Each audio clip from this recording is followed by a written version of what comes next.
Hello, Esdas. You may ask Manoj to start, please.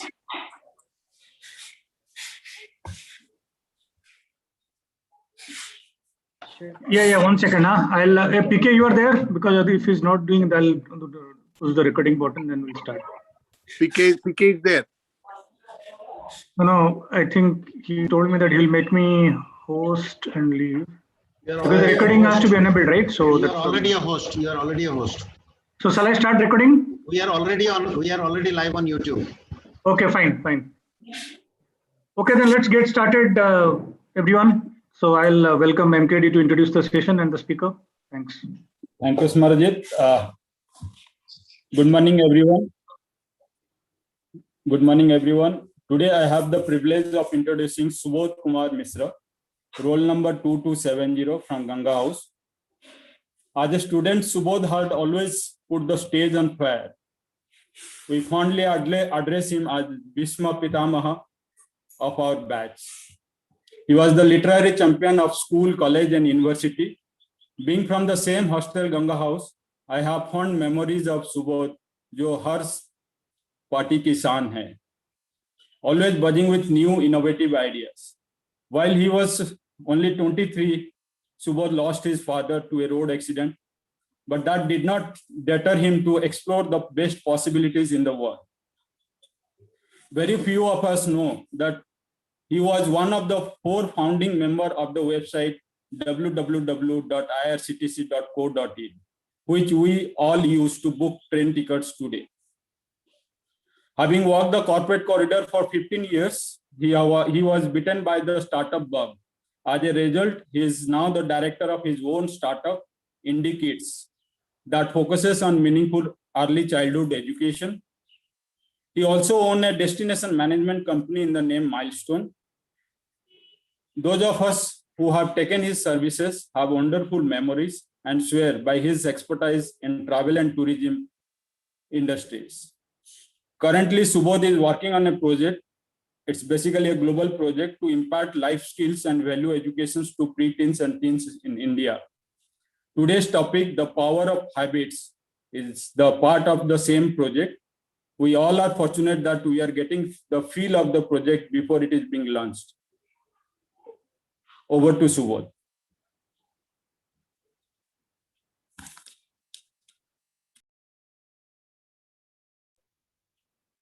Please unmute, Subodh. Please unmute. Good morning, ladies and gentlemen, and the invincible kids on the block. Thank you, Manoj, for those kind words. However big and catchy our intros may be today, our first intro is that we are all friends. We share and care for each other, and will be friends forever.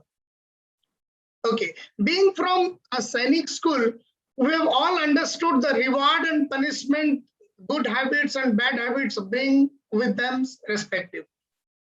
Practice running and your house becomes first in cross-country competition. Get late to the food, then you have to walk like a murga to the dining hall. Okay, the aim of this session, Power of Habits, is to get our children build good habits, leading them to a healthier, better, and brighter future. Friends, today is Father's Day, and we will probably the most proud fathers tomorrow if our children pick up good habits today.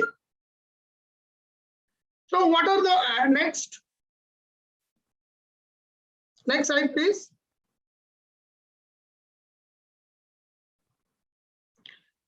So what will be the learning outcome of this presentation? We will all get to know why habits are so powerful. What are good habits, or what are habits? How habits take place, take shape, and good habits, bad habits, how to build them and break them. 3 must-do habits which we all must strive to follow. Next. Now let us try to understand the power of habit with this small example. Imagine a plane taking off from Los Angeles to New York. If during takeoff, the pilot decides to adjust the course 3.5 degrees to the south, the plane's nose will just move a few feet. The passenger inside the plane, the onboard passengers, may not even notice this movement. But over the course of the journey across the country, the impact of this small change would be very, very large. All the confused passenger will get down at Washington, D.C. and not New York. Now, such is the power of habit. They are very tiny things which we do not notice at the moment, but have wonderful or remarkable results over a period of time. If you are out of shape today and go for 20 minutes jog, you will still be out of shape tomorrow. Conversely, if you eat a family-sized pizza for dinner, it won't make you overweight overnight. But if you repeat these small behaviors day after day, our choices will compound into major results. Eat pizza every week, and it will, you will have gained considerable weight after a year. Go jogging for 20 minutes every day, and eventually you'll get leaner and thinner, leaner and fitter, thinner. You won't even notice that it is happening, but this will definitely happen. Next.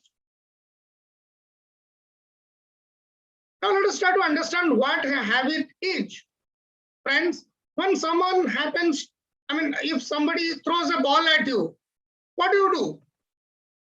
In all likelihood, you will catch it before even you consciously realize it, what is going on. What do you do when you walk into a dark room?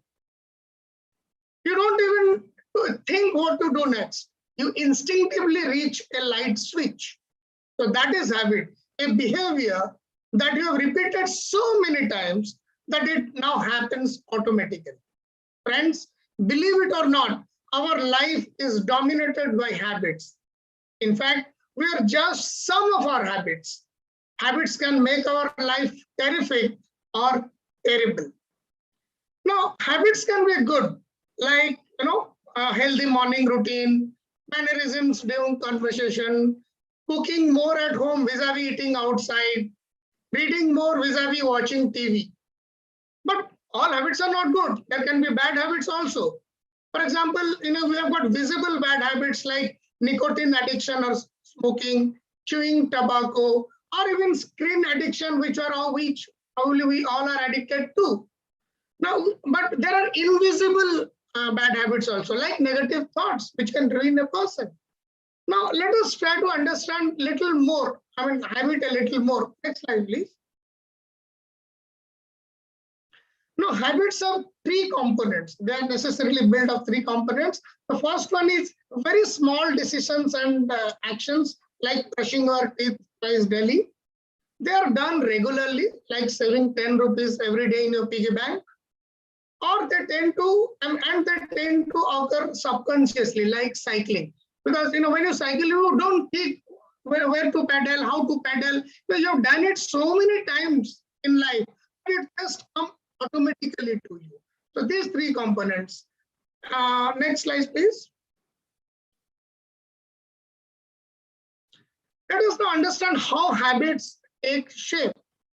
Now, habits begin with a cue or a trigger to act. We'll explain that with few examples. Let's say you are walking into a dark room, so that cues you, that triggers you to perform an action that will enable sight. Next comes the craving for a change in state. In this case, it is to be able to see. Then comes the response or the action, actual habit. So you flick the light switch on, and the final step of the process and the end goal of every habit is the reward. Here, it is a feeling of mild relief that comes with being able to see your surroundings. So the process of habit is like this. A cue triggers a craving, which motivates a response, which provides a reward, which satisfies the craving and ultimately becomes associated with cue. So whenever you walk into a dark room, since it has been already registered your mind as a habit, So whenever you walk into a dark room, you'll definitely reach for a right switch. We'll try to understand this process with two more day-to-day examples. Next. Do you habitually drink tea in the morning? Many of us do. Yesterday, in our WhatsApp group, there was a lot of chai pe charcha when Ishan posted that tea making photo.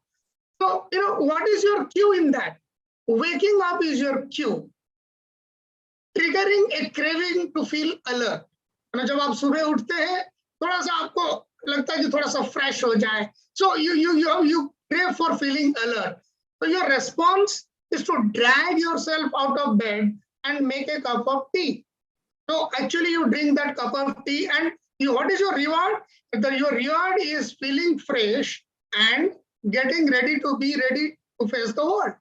So that is what a cue, craving, response and reward. Next. Now one more example. Let's say your phone buzzes. Let's say it could be ting, ring, whatever. In my phone it is. So whatever is your ringtone and buzzing tone, when it buzzes, it triggers a craving inside you to look at your phone. कि क्या है भाई, कहाँ से आया, कोई हमारे invincible group से आया, कोई फ्रेंड ने भेजा, let me check that WhatsApp or whatever. So you crave to see that message. And what is your response? You grab the phone, read the text. And what is your final reward? You're craving to know where the messages come from. And your craving is now satisfied. So grabbing the phone becomes associated with the phone buzzing. The moment phone buzzes, you hear it, you grab your phone to check it. Next. Now, having understood, the science behind, habit formation, let us now understand how to make good habits using that understanding. Now, when you want to make good habit, as you have seen in the habit loop, cue, craving, response, reward, you have to make your cues very obvious, visible ones, so that aap kar paye. Next, you have to make it very attractive. You also have to make it very easy. And last but not the least, you have to satisfy it with a reward kind of thing. So you want to build a good habit. You know that it is a good habit. But even then you need a reward, achievement kind of something. You should feel a sense of achievement while cultivating that or practicing that habit.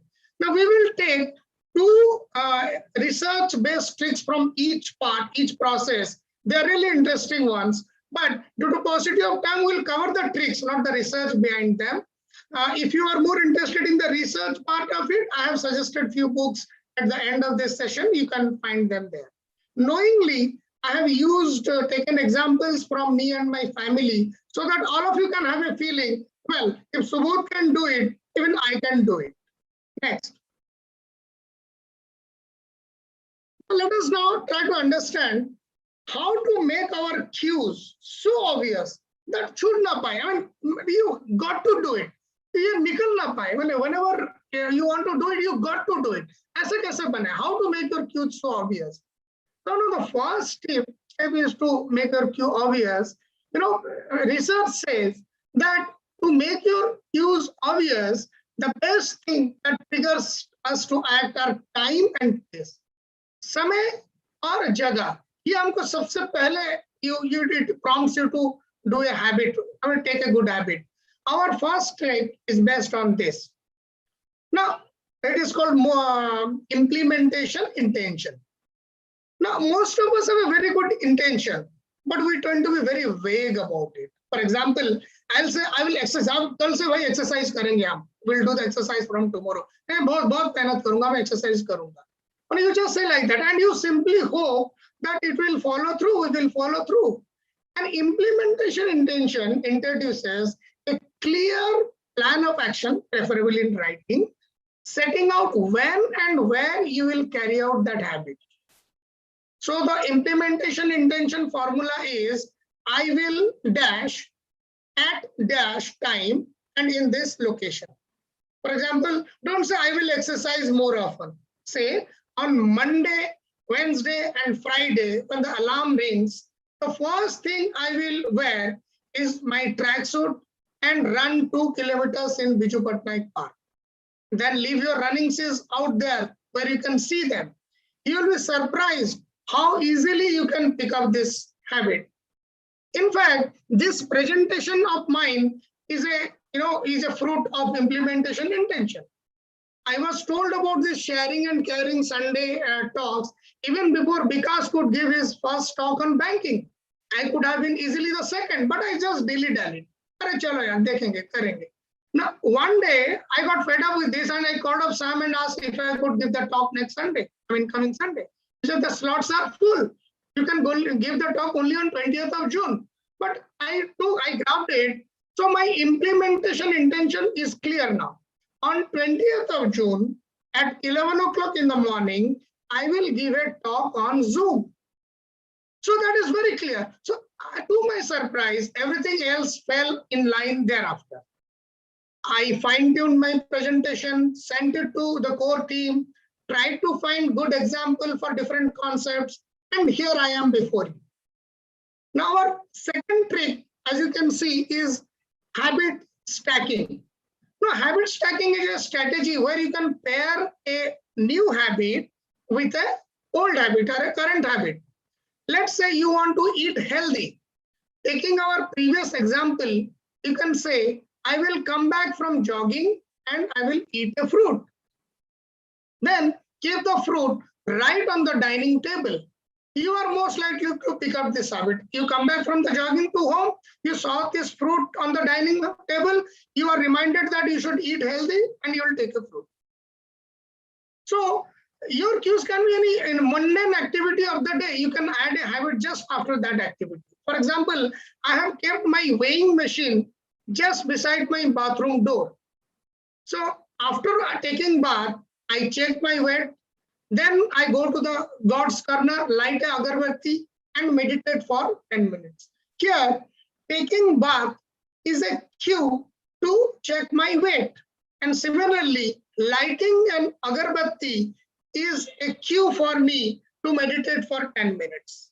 Now, these two are also again related. When I check my weight, so I am conscious that I am taking care of my physical body. So I should also take care of my mental body. So automatically I go to the God's corner and meditate for 10 minutes.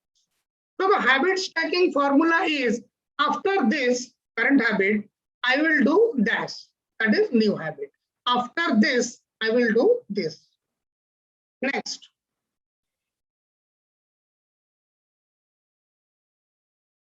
Next slide, please.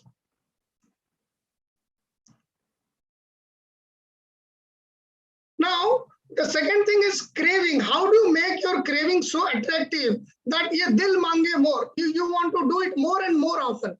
How do you make your so attractive? How do you make the habit you want to cultivate so attractive? The first trick for this is temptation bundling. Can you see that picture there? A girl is running on a treadmill with a TV in front of it. That's not a joke. It has been researched and done like that way. An engineering student in Delhi, he bought a stationary bike, cycle jisko bolte hain, ghar pe cycling karte hain.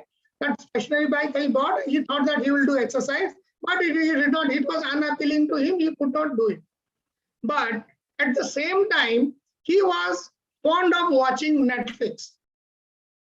So putting his engineering skill to use, he hacked his stationary bike and connected to a laptop and television. So he wrote a simple programming code wherein his Netflix will run only when he is cycling at a particular speed. So if you slow down, the video would pause. Imagine you are being in the middle of a very good movie. You will definitely watch it further. So you will definitely cycle at that particular speed. So this is what is called temptation bundling, where you take a behavior that is important but unappealing and link it to a behavior that you are drawn to or that motivates you. Sorry. Now I have combined my, I have used this temptation bundling in my life.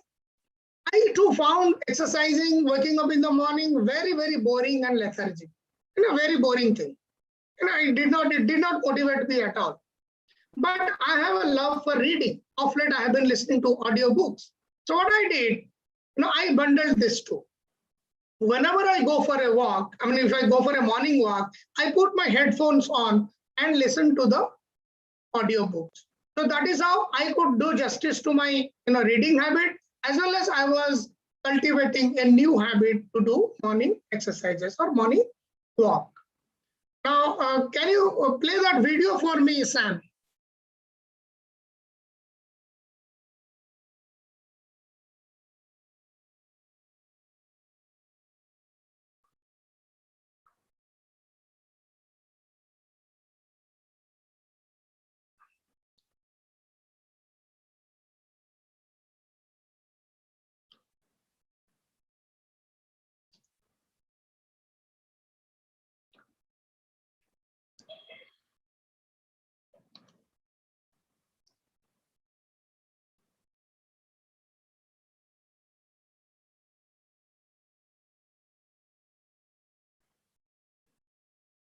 We get back to the previous slide. Okay. Now this was again an example of temptation bundling. With with children not going to the school, their physical activity has reduced and they're indoors, and my son was getting bulkier. So we did not know how to wake him up in the morning and do his morning exercises. But at the same time, he has got love for birds and animals. He's mad about birds and animals. So we found out a way. I told my son, look, these birds are hungry for 12 hours. They sleep at sunset and wake up at sunrise. So almost for 12 hours, they are hungry.